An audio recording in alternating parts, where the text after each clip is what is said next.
अस्सलाम वालेकुम वरहमतुल्लाहि वबरकातुह। डियर स्टूडेंट्स, आप लोगों के ग्रामर बीट में गादे मातुगल के एक बीट रहती, उसके कुछ गादे मातु हम इस वीडियो में देखेंगे। ಪೆನ್ನು ಖಡ್ಗಕ್ಕಿಂತ ಹರಿತ. ಗಾದೆಗಳು ವೇದಗಳಿಗೆ ಸಮಾನ. ವೇದ ಸುಳ್ಳಾದರೂ ಗಾದೆ ಸುಳ್ಳಾಗದು. ಗಾದೆಗಳು ಹಿರಿಯರ ಅನುಭವದ ನುಡಿಮುತ್ತುಗಳು. ಇವು ಕಿರಿದರಲ್ಲಿ ಹಿರಿದರ್ಥ ಹೊಂದಿವೆ. ಈ ಮೇಲಿನ ಗಾದೆಯ ಹೊರ ಅರ್ಥವೆಂದರೆ ಲೇಖನವು ಖಡ್ಗಕ್ಕಿಂತ शक्तिशालीयादದ್ದು.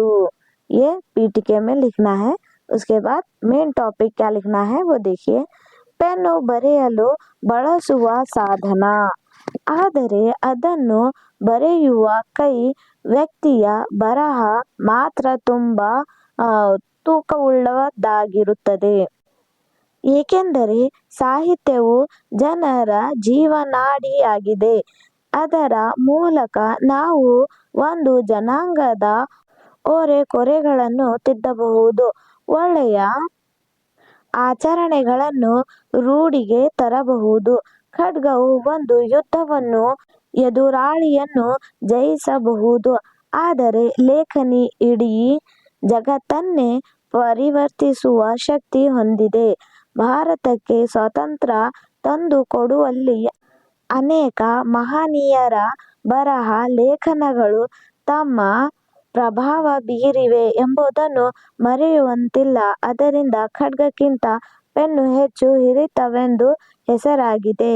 ये था सबसे ज्यादा पूछने वाला गादे मातु। अब सेकंड क्या है बोले तो ಮಾಡಿ ದೋಣೆ ಮಹಾರಾಯ, ಜೂನ್ 2023.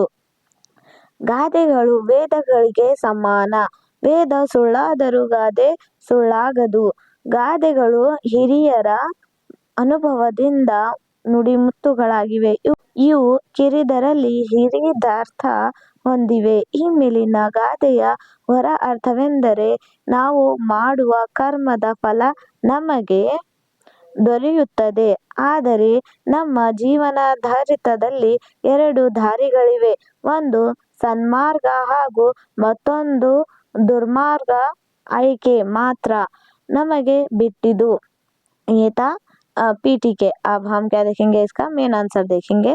ಮನುಷ್ಯ ತಾನು ಮಾಡಿದ ಕೆಲಸದಿಂದ ಫಲವನ್ನು ಪಡೆಯುತ್ತಿರುತ್ತಾನೆ.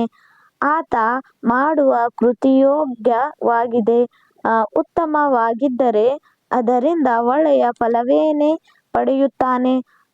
ಹಾಗಾಗಿಯೇ ಕೆಟ್ಟವರ ಸಹವಾಸ ಮಾಡಿ ದುಷ್ಟ ಕೃತ್ಯ ಮಾಡುವ ಸಾಗಿದರೆ ಅವನಿಗೆ ಶಿಕ್ಷೆ ಕಟ್ಟಿಟ್ಟ ಬುತ್ತಿ ಎಂಬುದು ಈ ಗಾದೆಯ ಅರ್ಥವಾಗಿದೆ. ನಮ್ಮ ಕೆಲಸಗಳು ಪ್ರಗತಿದಾಯಕ, ಉನ್ನತಿದಾಯಕ ಹಾಗೂ ಸಮಾಜಮುಖಿಯಾಗಿರಬೇಕು ಎಂಬುದು ಈ ಗಾದೆಯಿಂದ ತಿಳಿಯುತ್ತದೆ.